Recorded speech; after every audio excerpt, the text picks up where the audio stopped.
Thank you. Hi.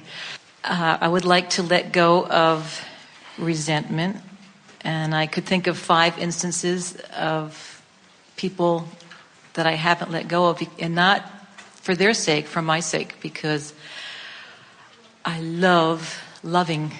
I love being the loving being that I am, and it's so uncomfortable when I get that little glitch in my gut. You have answered your own question. In fact, you've said the most important thing that we wanted to say to you, which is the reason that resentment is so uncomfortable and the reason that you want so much to release it is because you're not allowing yourself to be who you are. And the thing about resentment that is particularly interesting, especially when you are resenting another, is that what you're actually saying to them or feeling toward them is, I'm a happy person, which is natural, and I want to be a happy person, but because of something that you are doing or have done, I'm not able to be that happy person. Therefore, you have my power. And your true sense of resentment is in the flailing about that anyone would do in the perspective that they are without their power. Let's say you appeal to them and you say, hey, I don't feel good because of whatever you've done, so you need to do something different. You never get any of your power back because you gave it to them to do something with or not. And so it's going to come up again and again and again and again. But when you don't ask them to change any of their behavior, but instead use the power of your own perspective and the power of your own mind to redirect your thoughts until you come back into your power. Now you are fully empowered, you see. And so the thing that we enjoy, and every now and again Esther and Jerry bump up against something where they're sure that the reason they feel bad is because of the behavior of someone else. And we particularly enjoy it when that person continues to be as bad as Jerry and Esther think that they are and refuses to change what they're doing. They just continue to be that bad, which gives Jerry and Esther the option of turning and going with the flow, or holding themselves in resistance to the flow and giving that person the credit for them being out of the flow. There are a lot of people who will tell you one thing and do another. There are people who will mislead you, who will pretend to be one thing when they are really another. In other words, we're not saying that you don't have a legitimate gripe or a legitimate claim. We're just saying that if you wait for some outside arbitrator to make them be the way you need them to be so that you feel better, there'll always be another one and another one and another one. Where if you take your stand and you reclaim your power by saying to them, I resent you and it feels terrible, therefore, I'm going to do something about my resentment. I'm not going to ask you to do something about your behavior. Because when you're trying to control conditions or circumstances, there's just another and another and another and another and another and another. Jerry and Esther had an experience recently where someone asked them to enter into an agreement, which they usually don't do, but they did. And then the person proceeded to break the agreement at every turn. And then proceeded to threaten them if they didn't allow a further breach of the agreement. And as it went on, first Jerry and Esther, mostly Esther's mouth was hanging open in disbelief. She could not believe that they could be so bold and blatant about it. But the longer it persisted, for many, many months it went on, the longer it persisted, the deeper their level of resentment became. And short of going to battle, which they don't want to do, they could not get this person to do something different. And so the resentment just sort of festered. Now, Jerry and Esther have a wonderful life. And in the scheme of everything that they're living, it was not a big part of their life, although it started taking more and more and more and more and more of their time. And Esther found herself wanting to clean it up, but believing that to clean it up, this person had to stop doing that. In other words, still not taking responsibility. Only this was so in your face and so apparent that Esther said, time to clean up my vibration. Time to accept my own power. time to acknowledge that nobody can do anything that is big enough that it deserves my resentful attention. Because resentful attention only gets you more of what you do not want. And I was thinking about why I said there's just 5 people. And I thought, well, certainly I've had more experiences than that in my life of people that I have resented or could have resented, and why these 5 I haven't let go of. And I realized that part of it was because I wasn't going to let go of all of it until they accepted their part, that it was their stuff that caused it.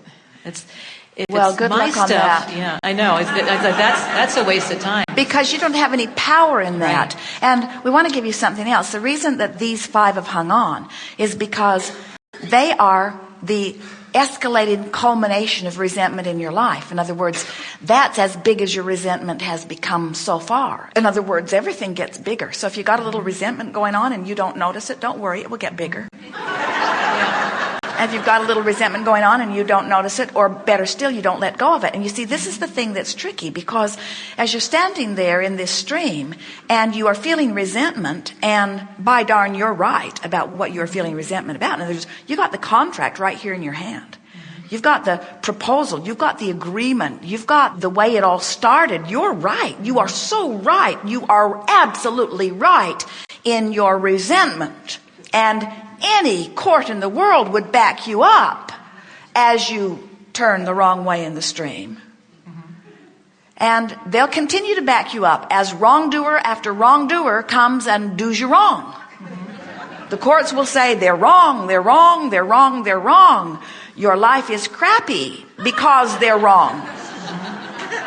But what you want to say is, no, I live a good life regardless of what anybody else is doing, because they can't bump into me in my boat.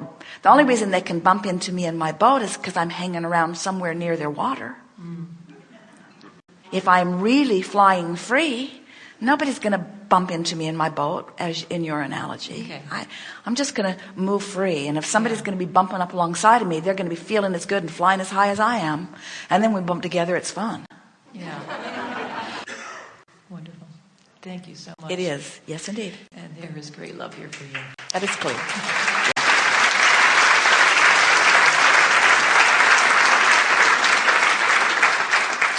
One more? Yes. I just have to ask this. You often say physical reality is 99.9% already happened in the vibration. What about the 0.01%? Is that random events? Well, no, that's the gap.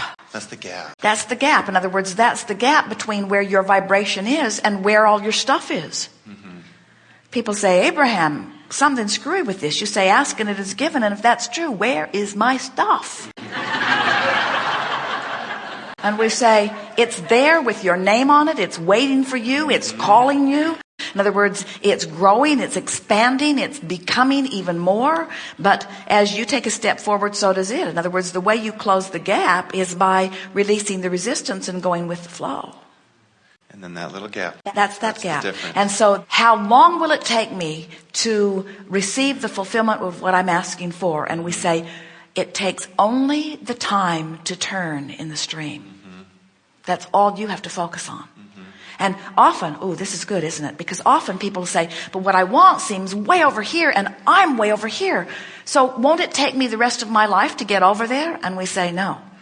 It only takes as long as it takes you to turn in the stream. The stream has such power. But if you turn that way, how long will it take? Forever. Forever. But if I'm relaxed, how long will it take? Less time. If I'm more relaxed, how long will it take? Less time. If I'm more relaxed, how long will it take? Less time. If I'm believing, how long will it take? Really less time. If I'm hoping, how long will it take? A little longer. If I'm believing, how long? Not very long. If I'm hoping, a little longer. If I'm doubting, really long. If I'm eager, not very long. In other words, when you get into that place, when you know the law, and when you're relaxed and no longer trying to justify why you want it, when you let go of the other side of the equation so you're not paddling upstream, now you go. And now it's quick. But here's the best part. Once you turn in the stream, You don't care how long it takes because riding in that stream's fun. Because you're having fun. The only time we ever hear you complaining about how long it takes is when you're not going with the flow. In the moment you turn, that becomes irrelevant because you know what's happening. You're starting to have a good time. Things are starting to show up. You're beginning to feel better. You're breathing easy. You're laughing more. Life is good. And then we drop the big bomb on you, which is you never get it done and you can't get it wrong. And that's where we started here today, isn't it? When we said, so are you among the rare humans who are exhilarated about those unfulfilled desires? And some of you lied and said yes. And some of you said yes and mean it. And most of you had no idea what we were even talking about. The reason that we keep pushing there is because we want you to finally acknowledge that you're not ever going to get it done and that you're going to keep becoming just more than you're quite caught up with. And we want you to understand that what life is about is that catching up. It's letting myself finally live the fulfillment of what life has caused me to become. And when you don't do that, you're ornery and worse. And when you do that, you're eager and more. So in those class 4 rapids, when you're cruising down that, is the steering your desire? Oh, isn't that fun? No, that's the fine tuning. That's the knowing that the stream's going to carry me and knowing that there's wonderful experiences for me. And that's the digging in and getting your hands in the clay. So I don't have to steer. You don't have to steer. You could Right. let go of all of the oars and you would go to where you want to be. But isn't it fun to guide your life? Mm-hmm. There was a time when we called this the science of deliberate creation, which made you all worry about your thoughts. We heard you'd suck them back. Cancel. Didn't mean that, universe. Don't act on that one. I've done that. You were too worried about your thoughts. But we wanted you to identify what it is that you want, because until you identify what you want, you cannot feel your relationship to it. And so knowing what you want is helpful. But after you know what you want, then stop beating the drum of where you are and you'll go directly to what you want. That's the whole package there. So these are the things we want you to remember. And we can feel you know it at many levels of your being. You've created masterfully even before you got here. But you've really added to it since you've gotten here in this body. And Source agrees with everything you've asked for and has arranged circumstances and events. And your vibrational escrow is magnificent and yours. And it's a sure thing and it's a done deal. So the only question is, what can I do to move toward it more quickly? And our answer is, when you stop caring that you're not there, you'll start moving toward it. And when you start moving toward it, it's as good as being there. And of course, when you start moving toward it, you have to get there and get there and get there and get there and get there. So then you get there and you want more and you get there and you want more and you get there and you want more and you get there and you want more and you get there and you want more and you get there and you want more. And then someone says, how's your life? And you say, it's so good. It's so good. And they say, well, do you have everything you want? And you say, no, not even close. My ability to want is increasing exponentially. Well, then why are you so happy? Because it's so fun to move in the direction of all of the things that I want. And to the degree that I'm able to let them in, I do. And I'm getting better and better and better and better and better at it. I'm becoming a more and more expansive being, you see. I stop pushing against the things I think I don't want. And I just focus upon the things I do want. And oh boy, are they abundant in my life. And when I withdraw my attention from what I think I don't want, that stuff stops coming. And when I give my undivided attention to what I think I do want, that becomes the basis of my experience. Yeah. And how do you justify this glorious experience that you're living? I don't. I gave up justification and then I was saved. Yeah, you're saved.